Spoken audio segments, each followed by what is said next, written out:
Hello बच्चों, so let's understand the question first. The question says water rises to a height h in a capillary tube lowered vertically into the water to a depth L. ये दे रखा है बच्चों हमको और बोला है कि the lower end of the tube is closed. ठीक है, the tube is then taken out of the water and opened again. The length of the water column remaining in the tube will be. तो बच्चों initially हमने इस tube को dip करा और पानी यहाँ से कितनी हाइट तक ऊपर गया कैपिलरी में, h हाइट तक। इसका मतलब बच्चों ये है कि जो सरफेस टेंशन का जो फोर्स होगा, अगर हम बोले इस सिचुएशन में सरफेस टेंशन का फोर्स जो होगा that is responsible to balance the effective weight of this water corresponding to the height H. यानी कि हम मान सकते हैं बच्चों कि मान लेते हैं हम यहाँ पर सरफेस टेंशन के कॉरेस्पॉन्डिंग जो फोर्स है that is T F which is balancing the height H. मतलब टी एफ मैंने सरफेस टेंशन के कारण फोर्स माना जो कितनी हाइट ऑफ वाटर को बैलेंस कर रहा है, एच हाइट ऑफ वाटर को बैलेंस कर रहा है, टीएफ हमने मान लिया बच्चों। ठीक है बच्चों, अब यहाँ पर क्या हो गया सिचुएशन, हमने इस पाइप को पहले क्लोज कर रखा था, अब हम इसको बाहर लाए तो इस तरीके की सिचुएशन हो गई, बाहर ले आए, इस तरीके की सिचुएशन हो गई, इस तरीके से हम बाहर ले आए बच्चों। ठीक है, अब बच्चों जैसे ही हम इसको बाहर लाए, हमने ये लोअर एंड खोल दिया तो इस तरीके की सिचुएशन बनेगी। अब हम देख सकते हैं बच्चों, पहले तो सरफेस टेंशन, केवल सरफेस टेंशन के कारण जो फोर्स लग रहा था वो ऊपर वाली साइड लग रहा था, क्योंकि ऊपर वाली साइड ओपन थी और नीचे वाली साइड क्लोज थी।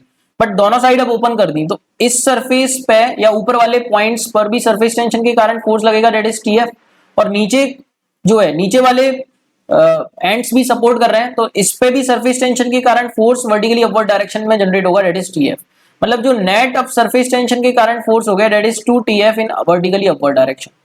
तो बच्चों टीएफ के कॉरेस्पॉन्डिंग हम वाटर बैलेंस कर पा रहे थे एच हाइट का, तो 2TF के कॉरेस्पॉन्डिंग हम वाटर बैलेंस कर पाएंगे कितनी हाइट का, मान लेते हैं एच डैश। अब बच्चों अगर ये ट्यूब की लेंथ बहुत ज्यादा हुई, मतलब सफिशिएंट हुई, तो एच डैश कितना आ जाएगा हमारा 2H।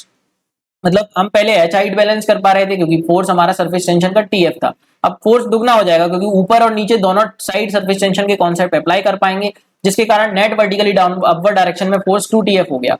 तो 2TF के कॉरेस्पॉन्डिंग हम जो बैलेंस कर सकते हैं हाइट, वो वाटर की 2H तक बैलेंस कर सकते हैं। ये तो हमको समझ में आ गया। अब बच्चों 2H तब बैलेंस कर पाए जब हमारा पाइप जो है उसकी लेंथ, कैपिलरी पाइप जो है या कैपिलरी ट्यूब जो है उसकी जो लेंथ है that is greater than H, ये greater than equal to H हम बोले। बट अगर बच्चों यहाँ पर ये लेंथ जो है H से छोटी होती तो क्या होता, फिर 2H थोड़ी जा पाता, ये हमारा लेवल कितना जाता, हम बोल सकते हैं H तो जाता ही प्लस जो लेंथ ऑफ द पाइप होती उतना और जाता। तो H प्लस L जाता बच्चों जब हमारा लेंथ जो है वो H से छोटा होता, और 2H जाता जब लेंथ हमारा H से बड़ा होता। तो first option is absolutely right answer बच्चों। I hope you got the concept. Thank you so much and all the very best.